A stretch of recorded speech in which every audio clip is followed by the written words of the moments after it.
welcome back to Unsolicited Film Reviews. I'm Zach Miller, and the guy in the hostage video over here is Martin Cook. Looks like the law finally caught up with him, but they're still letting him broadcast. Gotta love the Canadian prison system. No, I'm up here in my cabin on the lake, and my cabin is away from the main cabin. So, yeah, this is me. It might be a little echoey in here, but I'm living it up. We're finishing up our mini series on TV by discussing miniseries. Once again, we're sticking to this current century, so Sorry Roots, Das Boot, The Stand, etc. Unlike our previous few episodes, though, we are ranking, as we always say. Everybody loves a list. So we're ranking the top 10 miniseries of the 21st century. But first, just a little bit of industry news. The Ice Cube led War of the Worlds remake on Amazon Prime has the dubious distinction of being only a handful, one of only a handful of films to garner a 0% on Rotten Tomatoes. The entire movie takes place on Zoom calls, and it's basically an hour and a half long ad for Amazon. But to their to give them a little bit of credit, production started during the pandemic, so an all Zoom movie is actually kind of an interesting concept. It's just that it got released 3 years too late, and more importantly, it really sucks ass. Yeah, we're all over that by now. I mean, there were some interesting things that came out during the pandemic where people were forced to film just over Zoom or whatever. But yeah, that's nobody wants to go back to those times, and I don't think anybody wanted to watch this movie in this remake of War of the Worlds, and apparently those who have are regretting the decision. So. But now, the box office for the past week. Yes. So it was a pretty slow week at the box office. Like, I think people are starting to realize there's only a little bit left of summer, and so people are outside enjoying themselves instead of inside movie theaters, although the air conditioning might be nice. So, yeah, coming in first place in its second weekend, Fantastic Four, with only 11.7 million on the weekend. So it had a massive, almost 80% drop off from its first weekend. It's now up to about 378 million worldwide. The two new releases from the past week came next. The Bad Guys 2 at about 9.2 million and Naked Gun at 6.3 million. So again, not big numbers at all, especially for opening weekends. Naked Gun has now made about 36 million worldwide, and that's on a $42 million budget. So it may get its money back. For people who don't know, you'll pretty much have to double what your budget is to account for things like marketing costs and other things like that. So depending on how long it manages to stay in theaters, it may make its money back, but it's certainly not going to do any better than that. Fourth place and fifth place, a couple of old holdovers. Superman at another 3.9 million in its fourth weekend, and Jurassic World Rebirth at 2.5 million in its sixth weekend. So yeah, overall, pretty down weekend at the box office. Yeah, and it looks like it's going to be something similar for this upcoming week because there are only two wide releases. And as you said, we're coming towards the end of summer. So this is kind of the lag period between where we end all the summer blockbusters. And then there's probably going to be like a month or two of just dump movies before we get into truly award season. Yeah. And those two coming this week are Freakier Friday, the admittedly long-awaited sequel to Freaky Friday with Lindsay Very Lohan long. Yeah. and Jamie Lee Curtis both returning. And this movie has a very feverish fan base, so I expected to do pretty well. It was on my short list of the box office draft, but I just didn't think it was gonna crack, like 100 million or something like that. But Yeah, anyway, me too. But yeah, I think I did see that it's basically been 20 years to the day that since the first one was released. So that is a long time to wait for a sequel. yeah. And then we have Weapons. It's a mystery horror with Josh Brolin and Julia Garner, and looks vaguely interesting. So now for the miniseries, also known as limited series, if you're keeping track of Emmys and Golden Globes and stuff like that. We are excluding anthologies, so there'll be no True Detective or Black Mirror. So unless you have something else, let's just get into the list. Let's dive in. Okay. Coming in at number 10, HBO's 2016 series, The Young Pope. And spoiler alert, HBO will once again be featuring heavily on this list. Yes, definitely. And this one was created by Italian filmmaker Paolo Sorrentino and stars Jude Law, Diane Keaton, and James Cromwell. Jude Law plays the young Pope.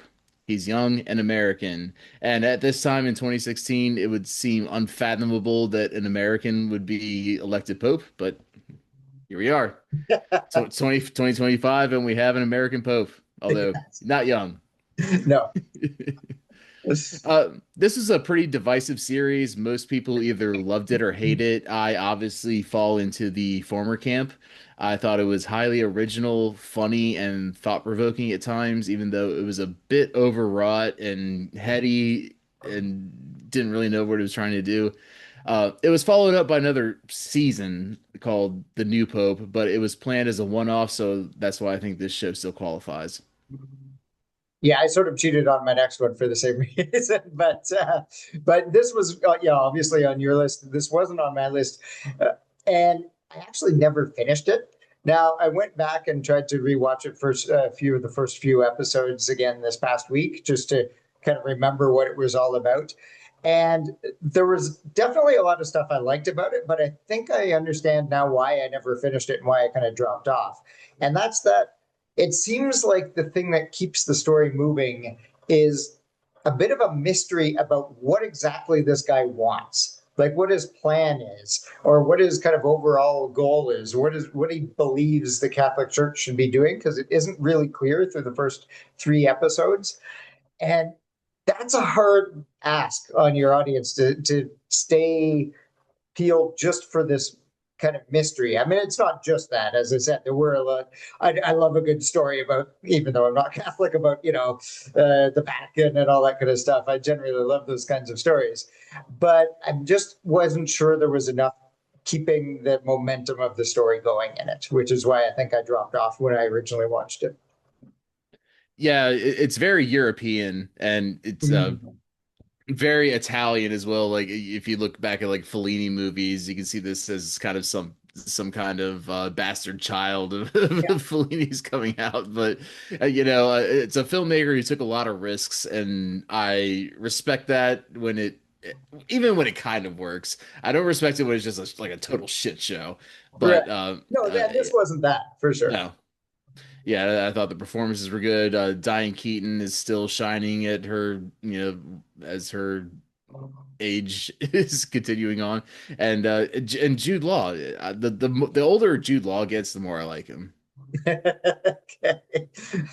Yeah, I've mentioned that I have a friend who's not a big fan, and he was all right in this. But yeah, he was definitely enough to carry it. But as I said, I wanted a little bit more in terms of momentum for the story. But there was definitely a lot going on, a lot of interesting stuff, and I love all the machinations going on in the Vatican. So my next one, then, coming in at number 9, is another one where I sort of said I cheated a little bit, and that's Shogun. Now, this is a series from last year, from 2024, that we talked about a lot when we were still just on audio on Spotify, and we didn't review every single episode, but we talked about it a lot as it was going on, and it was definitely one of our favorite things from last year. Now, I say I cheated a little bit to put it on this list because it has now been given future seasons, but it was originally planned as a limited series, and it's based on a book, and the series covered the book, and that kind of should have been the end of it, except that people want their money.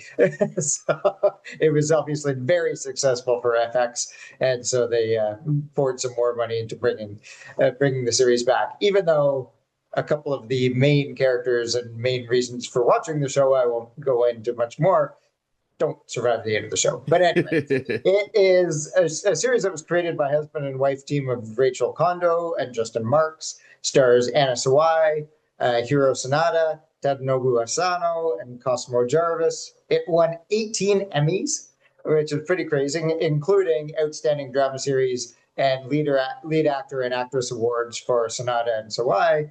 It also won 4 Golden Globes, the three above, plus a supporting actor one for Tadanobu Asano. And it's just 10 episodes of incredibly well crafted period drama. Like, who would have thought that a climactic scene could involve a poetry competition and be absolutely fucking riveting? But but it happened in this series. It's just an absolutely great series. And yes, originally planned as a limited series, so that's why for me it's on the list. Yeah, I'm very glad you nominated this one because once it got greenlit for another season, I was like, do I put it in? Do I not? But yeah, it follows the same kind of pattern as the Young Pope did. So yeah, uh, fans, as you already said, can listen to us recap it on Spotify. We did technically cover each episode, but I think we did like 1 through 3 in one episode, and then we Yeah, that's did right. episode after episode after that. And but that first episode that we did on Shogun that covered episodes, I think 1 through 3 or 1 through 4, still remains our most listened to episode on Spotify. So Yeah. it definitely has a following. Yeah, the actors are great, and we've talked so much about this ad nauseum. So if you want to hear our like really in-depth thoughts, I recommend you go back and watch that one or listen to it. Yeah, just to say, I mean, there are a few battle scenes and action scenes here and there, but overall, that is not what this show is, and yet it still just really grabs your attention. It's fantastic. Oh yeah, it's all political Yeah, intrigue and the battles, and of course we know that the filming a battle costs millions of dollars, and but they found a way around that to where they didn't even need that yeah, because it didn't make any sense because the the hero Sonata's character just didn't need a fight because he was so right. smart. Yeah, yeah. It's always trying to find ways to fight the battles in your own way that you can win. Yeah. All right, coming in at number 8 is When They See Us. This is a 2019 Netflix limited series of 4 episodes only about the true life story of the so-called Central Park Five. It was created by Ava DuVernay. It stars Asante Black and Jarell Jerome, among others, playing the kids, with great supporting performances, including by actors like John Leguizamo and the late great Michael Kenneth Williams, otherwise known as Omar from The Wire, who were both playing fathers of the accused kids. It's an incredibly tense and just maddening story to watch, taking you sort of step by step through one of the most prime examples in the last sort of 40 years of just how young men of color can be completely railroaded by the system. And it's just, I think it should be, required viewing for anybody to get a sense of, some of the failings of the justice system. And obviously, this isn't, in this case, obviously, it's the United States. This isn't particular to the United States. There have been people wrongfully convicted in Canada and any other country around the world. But it's this was just a really really interesting and as I say, maddening show. You sit there and you're like, oh, how can they do this to them? But especially knowing everything we know now, but it is very well done. Yeah, I don't know how this escaped my radar when it first came out, but the awards it got, the cast, and just the timeliness because this came out like right before the whole George Floyd thing Yeah, and it Black did. Lives Matter and that entire movement. So yeah, definitely have to go back and watch it, and because as you said, looks very powerful, and I just never heard of it until I probably heard of it, but it just never, like I said, was on my map. But I definitely want to go check that out. One that I know everybody here has checked out is number 7, The Penguin. 2024 HBO show starring Colin Farrell and Kristen Milioti. We covered all 8 episodes in great detail on Spotify, but we were both very pleasantly surprised since we we committed to discussing each episode before the first one aired, which is something we hadn't done before, and we rolled the dice and came up with craps. So yeah, it was that was fantastic. Colin Farrell is the Batman villain and friend of the show, Oz Cobb, aka aka the Penguin. It's a spinoff of the Matt Reeves's Batman, not the Dark Knight, not Tim Burton, not Zack Snyder, but the Batman with Robert Pattinson. It was nominated for 3 Golden Globes, with 1 win for Farrell, and it's nominated for 6 Emmys in this upcoming Emmy ceremony. But we'll see how this plays out this September. Yeah, the timing of some of these awards just continues to baffle me since this has been out for more than a year now. But anyway, we, as you mentioned, we talked about this a lot. And one of the things that we both kept mentioning that we really liked about it, again, not knowing too much about it going in, was that for ostensibly a comic book story, it really humanized comic book characters and didn't come off as super cartoonish, even though it's about a character who's named the Penguin and kind of looks all funny and whatever. It was very. Look, I don't want to say realistic because obviously it's not quite realistic, but it just was really kind of down to earth and how it dealt with these characters and the issues they're going through and the struggles that it takes basically a up and coming crime boss to get there. And it also was one of these kinds of series, sort of along the lines of Breaking Bad or something like that, where you start off by empathizing with the character, and by the end of these 8 episodes, he's done so many things that you're just like, this guy is just awful, just a horrible human being, and so yeah, very interesting series. And then, as you said, the performances, both Colin Farrell and Kristen Milioti, were both incredible in this series. And next up, we have Band of Brothers. Anybody's familiar with miniseries knows this had to make the list. 2001, HBO again. This was truly a groundbreaking series, created by a couple of fellas you may have heard of, Steven Spielberg and Tom Hanks. It's a World War II drama that covers the Easy Company, a battalion of the legendary 101st Airborne of the U.S. Army. It won Emmy for Best Miniseries. Widely regarded as one of, if not the best miniseries of all time, especially in the context because this was pretty much the rise of prestige TV and the era of HBO just dominating that department. It pulls no punches, and the violence and devastation of war is on full display. It's incredibly realistic, and the sprawling cast and interwoven storylines and narratives were so ambitious, and without the backing of Spielberg and Hanks and their success with Saving Private Ryan a few years earlier, there's no way that this would have been greenlit by HBO.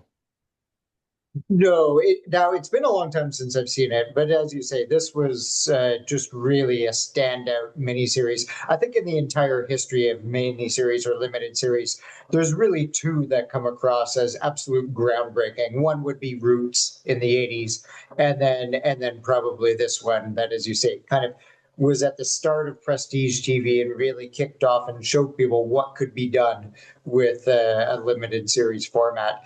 It's it really follows a lot of the style and takes a lot of visual cues from Saving Private Ryan, and so it's kind of seamless in that way in terms of how they show war, and it's just basically a very in-depth look at a military unit in the midst of full warfare. And while obviously it was very partial to the men involved, it didn't shy away, as you say, from the horrors of war and just the awful uh, just death and devastation that they both caused and were surrounded by, and had put upon them throughout this series. So yeah, just one that absolutely had to be on our list.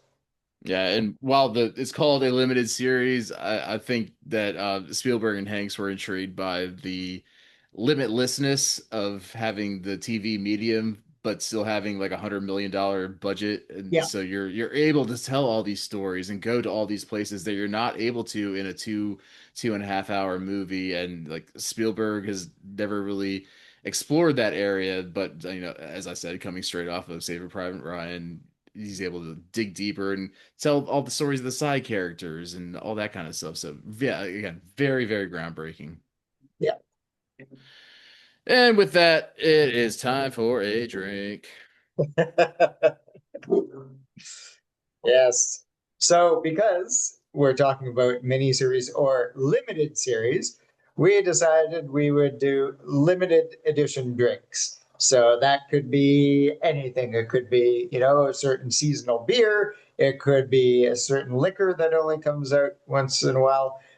We just decided we were just going to do something with limited drinks. So, what do you got there for us tonight, Zach? Well, and plus, Martin, you're also limited because you're up in the bunkie, so no liquor store right at hand. So No, no, no. But we stock ourselves pretty well for the summer. okay, so when I went to the clearance shelf today at the liquor store, Yeah. the only thing they had was churro flavored Baileys. Oh, damn. So I passed on that one. So Oh, come on. I was hoping you were going to give us a review of that one. I'm sure it's pretty good, but it's more a wintry and a That is coffee true. and That is yeah, true. That is not just a hot drink. middle of the Yeah. summer drink. But so I got this limited edition Merlarky whiskey infused with three teas, and it's only available and 100% distilled in Virginia. All right. So very exclusive, very hard to get. Yeah, And so it's apparently a tea flavored whiskey, and that label is just really cool with the that fox is and very cool. That's so very cool. we'll see how that goes. What are you working with? All right, so I'm going extremely limited. So as you'll see here, and so there is a gin, a Canadian gin company called Ngava, and they made for a while a ginger gin, a Hmm. ginger infused gin, and it was amazing, absolutely delicious.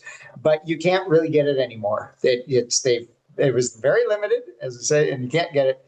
And we had finished our last bottle here, but we decided to try to make our own. So we Whoa. cut up a whole bunch. We got a bottle of the regular Ungava gin, cut up a whole bunch of ginger root, put it in some jars, and yeah, and then left it for about 2 days in like cool, dark place. And so that's what I have here is a little bit of ginger gin that I'm gonna. So it's not quite homemade because we use somebody else's gin, but sort of homemade. So it's a limited edition copy of a limited edition drink, is basically what it is. That's fantastic. Do you have a name for it? I don't actually know. No, should just call it Georgian Bay Gin, although that actually exists already, so I can't call it that. All right. Cheers. Cheers.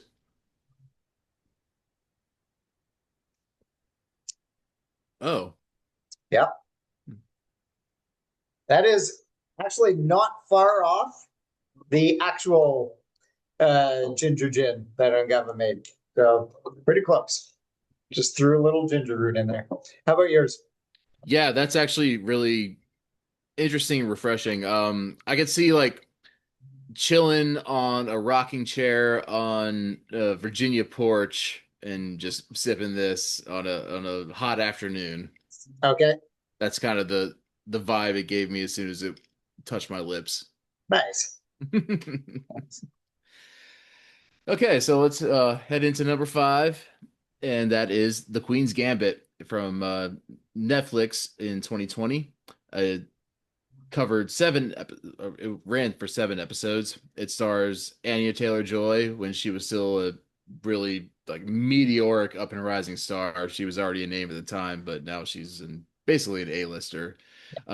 She stars as a chess prodigy in the 50s and 60s, and while she's not based on any real character, um, she's kind of like a Peggy Olson type in her particular field almost. And we talked about her last week. Uh, but like most fields at the time, the chess game was completely dominated by men. And then comes a young, pretty, drug addicted, alcoholic woman. And she just schools all these boys because she is a just absolute natural and a genius at this game. Taylor Joy won a Golden Globe, and the show won the Emmy for Best Limited or Anthology Series. It also stars Thomas Brody Sangster, who is a great actor in everything that he's in, even if he does look perpetually 13 years old. Yeah. And also starred Dudley Dursley, I believe. Oh yeah, yeah, yeah. Yeah, this show, I think you're right. I mean, Anya Taylor-Joy was obviously a name before this, but this really made her a star, which can't be said for many miniseries that they're Yeah. star launching vehicles. Like it's just kind of unheard of. Now, part of that might have been that this was right in the middle of the pandemic when this came out, and everybody was absolutely glued to Netflix and anything that they had. But it says a lot that with all the shit that people were consuming during that time, this was one of the things that absolutely rose to the top. And people just loved the show. It was one of Netflix's, it's still to this day one of Netflix's biggest hits ever. And I think it's another one of these examples of just make original stories. Like Yeah. this is such an original story. There's really nothing like this. You know, it's a period piece, as you say, set in the sort of 50s and 60s about chess. It's what 7 episodes long, which is an odd number of episodes, and it's about this character that, as you say, has all this horrible backstory. She's an orphan and has drug addiction problems and all this kind of stuff, and yet is a chess prodigy. Just a wholly original story. And we need a lot more of those because obviously, if you do it and you do it really well, as this series did, people will respond. And this was just both a very interesting show in terms of the kind of personal themes that they were looking at in terms of what makes a genius and the horrible backstory and the addiction and things like that and dedication and obsession, but also just an incredibly watchable show that I probably at the time it's possible I blitzed this all in one day. I mean, there's a pandemic, people are doing stuff. It's possible I went through all 7 episodes in one day just because I found it so compelling. Yeah, I think we may have to start an investigation into Netflix because the pandemic was probably the best thing that ever happened to them. Yeah, we have to see if there's Yeah, some. them and Zoom who were doing our call over. Yeah, yeah, we have to check into seeing if Netflix was anywhere, any Netflix executives were involved in like the Wuhan lab or something. Yeah. But yeah, the This has been Conspiracy Corner on Investigate Netflix. but yeah, you're absolutely right. It was so binge worthy, and this was, I mean, people started binge watching. Netflix and chill happened, and like that was a thing back in like 2016, 17 Yeah. before that. But yeah, yeah, just a great 7 episodes of television, and it was based on a book, so it wasn't original like wholesale, but it's such an original story to your point that Right. Right. it needed to be told to a wider audience, and I'm Yeah. glad it was. Yeah. All right. Coming in at number 4, we have The Looming Tower. And this is a 2018 Hulu series that I'm guessing not a lot of people have seen. It was created by Dan Futterman, who's known as the writer of movies like Capote and Foxcatcher, Alex Gibney, who's an Oscar winning documentary filmmaker, and Lawrence Wright, who it was based on his Pulitzer Prize winning book. And he's also known for being the writer of movies like The Siege. So just like, a whole bunch of talent as in the writers' room and creators of this thing. It stars Jeff Daniels, Tahar Rahim, Michael Stuhlbarg, Peter Sarsgaard, Annie Paris, a whole bunch of others. And it's basically a series about all of the intelligence breakdowns that led to 9/11. But again, they won't make it on these kinds of lists if they aren't. It's told in such a compelling way because we follow the lives. It's not just a sort of note by note documentary about what happened. It's following the lives of some of the FBI agents that had been tracking bin Laden and Al Qaeda for years up until the event, and a lot of the obstacles that they had to go hurdle in order to try to get intelligence to the right people and try to get people to take the right action and all this kind of stuff. And without giving too much away, but it's based on a true story, there's also just an unbelievable coincidence and heartbreaking twist at the end with basically the main character that's played by Jeff Daniels and his involvement. It's just a really good series. And again, I think for anybody who wants to understand failures of the past and how they can be prevented in the future, this is definitely a series that you can watch, but it's also very entertaining. Yeah, I'm very glad you recommended this one because I had honestly never even heard of it, and Yeah, it's I think somehow it kind of flew under the radar, and I'm not quite sure how. which is wild because it's such a relevant subject matter. And just a anecdote, like when I was a kid and September 11th happened, bin Laden just came out of nowhere. 9/11, the attacks, nobody unless you're like super had your finger on the pulse, just completely blindsided everybody in America, which is why we got lied into several forever wars. But that's a different for a different podcast.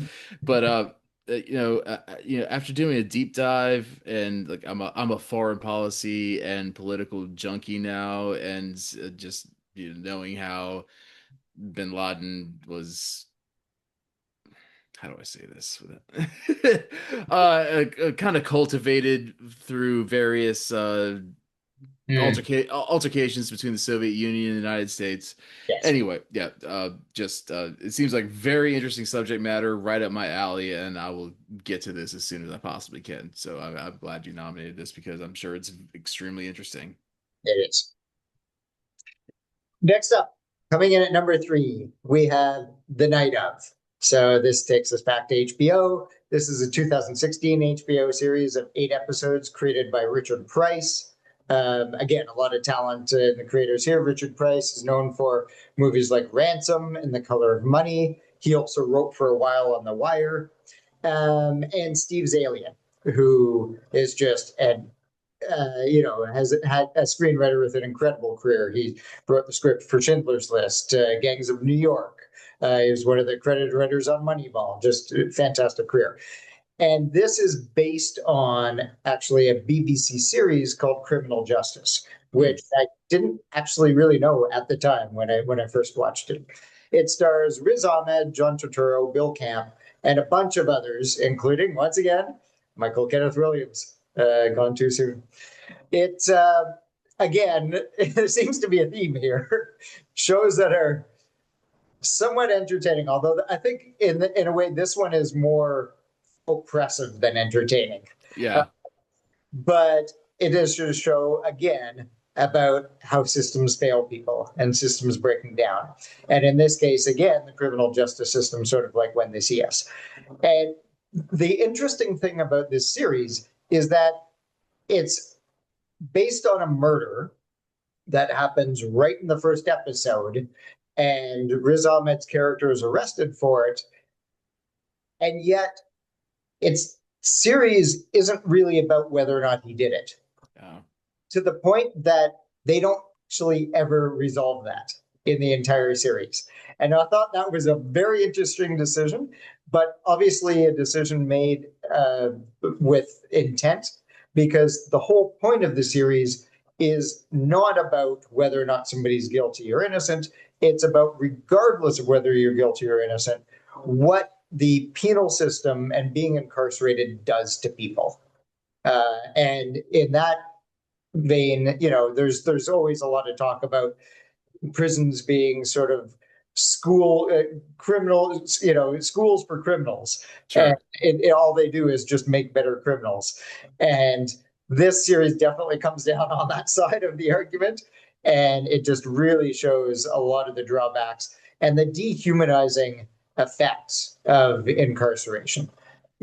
Again, setting aside guilt or innocence, that isn't the point of this series at all. And it is just one of the best things I think that HBO has ever done. And that says a lot because of all the amazing things that HBO has done. Yeah, I really don't have much else to say about it because I had basically all the same points that you did. But the Sorry to steal your thunder. no, but I think we do that a lot back and forth. But anyway, it was I think it's so important, but I also think that it has also been largely forgotten today. I agree. And I was so stoked to see you put it as high as I did and in the top three of this list because it is a very important story. And yeah, Riz Ahmed was fucking incredible. Yeah. He was in the what was it, The Sound of Metal, And that and was after this, though. I'm pretty yeah, sure. yeah. But Yeah. Sorry. my point is that I haven't really seen him in much else, and he needs to be like he needs to have the rocket ship attached to him and catapulted because he's a phenomenal actor. Yeah. But at the risk of just repeating your points, the ambiguity of just I loved that series so much because it's not a who done it Mhm. even though it's kind of on the surface, that's what you think it's going to be when you first start out. It's a psychological character study as well as also, as you said, just an indictment of the U.S. justice system, and that makes it have so many different layers, and it's such a good story, and this needs to be seen by as many people as possible. So, if you haven't seen it, please, like out of all these, like that's probably the most important one to watch. All right, so number two, we have John Adams from 2008 and another HBO one. Executive produced by Tom Hanks and starring Paul Giamatti as the man who would become the second president of the United States. It details Adams' life from the Boston Massacre to his death exactly 50 years after the signing of the Declaration of Independence. And it's wild that that's not a creative license thing. That's actually what happened. So, Providence does have some influence, apparently. Uh, Nominated for 8 Emmys, winning five. So it won for Best Miniseries, Best Actor for Paul Giamatti, Best Actress for Laura Linney as Jane Addams, who really steals the show here. Yeah. Best writing for the episode titled Independence, and best supporting actor in a miniseries for the late Tom Wilkinson as Benjamin Franklin. Right. And funny note that Wilkinson has the distinction of playing a founding father in this, but also played Lord General Cornwallis in The Patriot. Now that is range. But it also starred Stephen Delane, Stannis Baratheon himself as Thomas Jefferson. So just great cast, great series from direction to costumes to set design, and my favorite miniseries of all time. Sure, some of it is due to my inherent American patriotism, and the intro music gives me goosebumps and makes my heart swell every time with pride every time I hear it. But I'm curious to get a take on it from someone who is not from the U.S. Yeah, well, I think it's no surprise though that this was very high on both our lists because it's also right up our alley.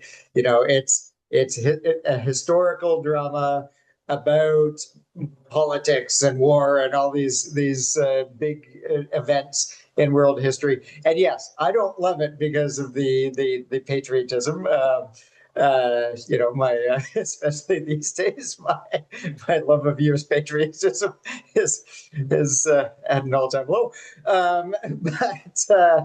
But I think it's just an incredible series. And again, I was probably predisposed to like it, although I really hate the Patriots. So, Yeah. that isn't to say that I'll love all kind of period dramas about this time of in history, but it's such a great look at the complexity of some of these figures that are just now obviously John Adams isn't as famous as Jefferson or Washington or some of these other people, but some of these figures that we in general just kind of know their names, right? Mm. And or if we do, we think, oh, they did this and this was, what they're known for. But over the course of this series, we really see him vacillate a lot between different positions as he's trying to find his way. He's, on one hand, he's trying to defend people. It takes him a little while to come to the side of some of the more radical people who want to go to war. And it's just a really good look at the reality of these kind of revolutions in history and what it takes for the individuals involved to actually become leaders in those situations. And I just love this series. Yeah, I think it's really good. And yeah, setting aside U.S. patriotism. Yeah, it's just a great story about a great American that always just flies under the radar in our education system.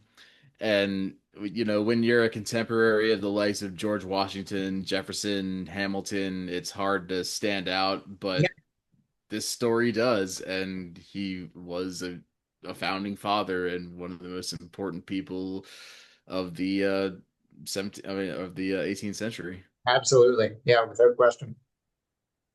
And that brings us to number one. And this is, we can agree on this, and that's ganging up on Russia. Um,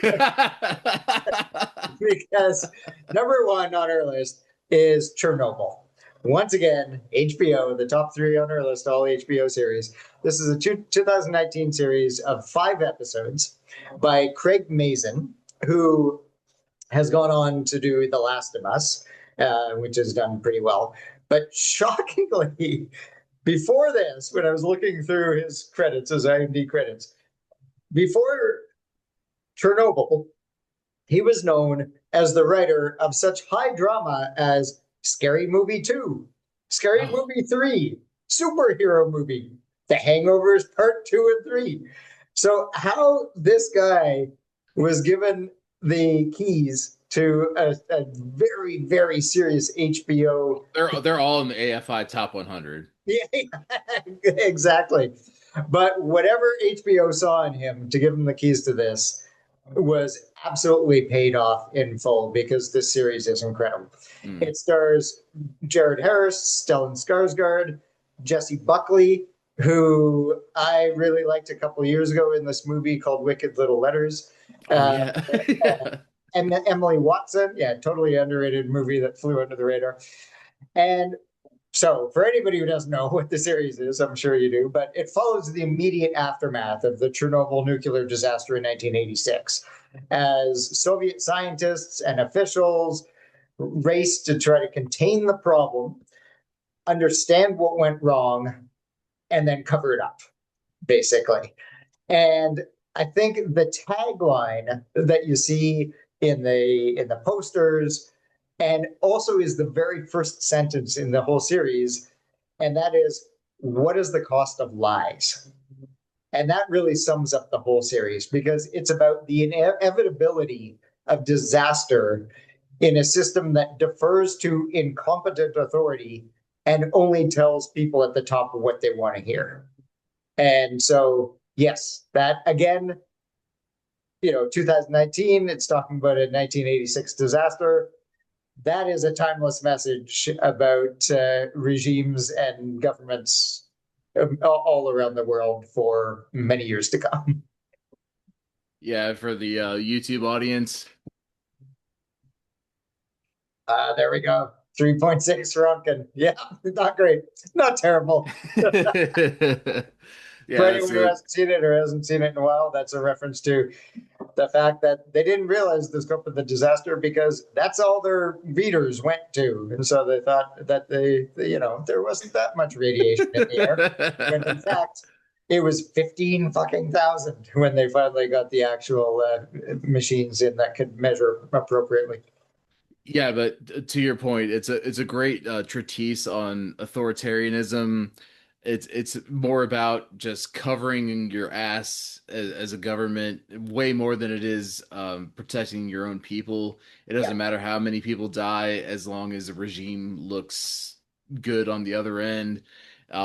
It pretty much to this day still devastated the argument for nuclear energy, even though, sorry, going on small tangent here, it's the safest, cleanest energy and would solve a lot of the world's problems if we all just went nuclear. But um, great political thriller, cautionary tale, phenomenal cast, top to Yes, bottom, as you already stated, and yeah, we both have this number one, right?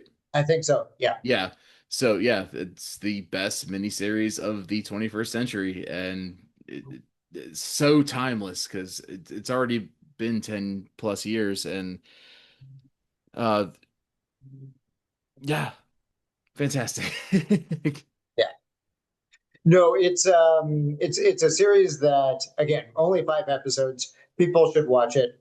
And again, like all these series on the list, I think almost all of them, they both have something to say and are entertaining. And that's what makes them great series. And this one as well. It really is.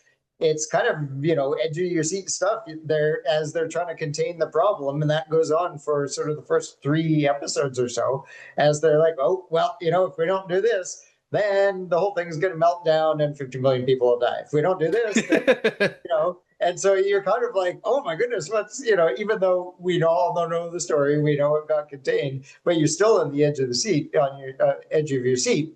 I guess that's his Craig Mason's background in Scary Movie, but but no, it is just it's a very important movie, but also extremely watchable. Series. Yeah. Sorry, yeah, a very important series and extremely watchable. Yeah. Yeah. All right. So, yeah, we hope you guys enjoyed that one. Uh, we are actually going to be taking a week off next week. It's our little summer vacation from Unsolicited Film Reviews. We have traveling going on, family shit, and blah blah blah. But I mean, we're gonna go full bore into the fall, especially when award season comes up, and we got the end of summer when we're gonna wrap up the summer box office draft, and football season's coming up. We're gonna do some football movies, but And then there will be a bunch of the big movie festivals. I obviously live in Toronto, so I'm going to try to get to a bunch of TIFF movies. So we'll probably do a little bit on that kind of thing in the fall as well. But there's all the other big film festivals, and that's generally when all the Oscar bait comes out. So yes, after our week off, we're going to be ready back and ready to go. all refreshed and good to go. Yeah. Yeah, so no worries. We're coming back Friday after next. But until then, I'm Zach Miller. He's Martin Cook in his Canadian bunkie, which he built himself, by the way. Give him credit. Well, And we'll, with the friends help. yeah, yeah, I tried to big you up a little bit. Sorry. But yeah. Okay, we'll see you in a couple of weeks on the US Film Reviews podcast. Bye, everyone.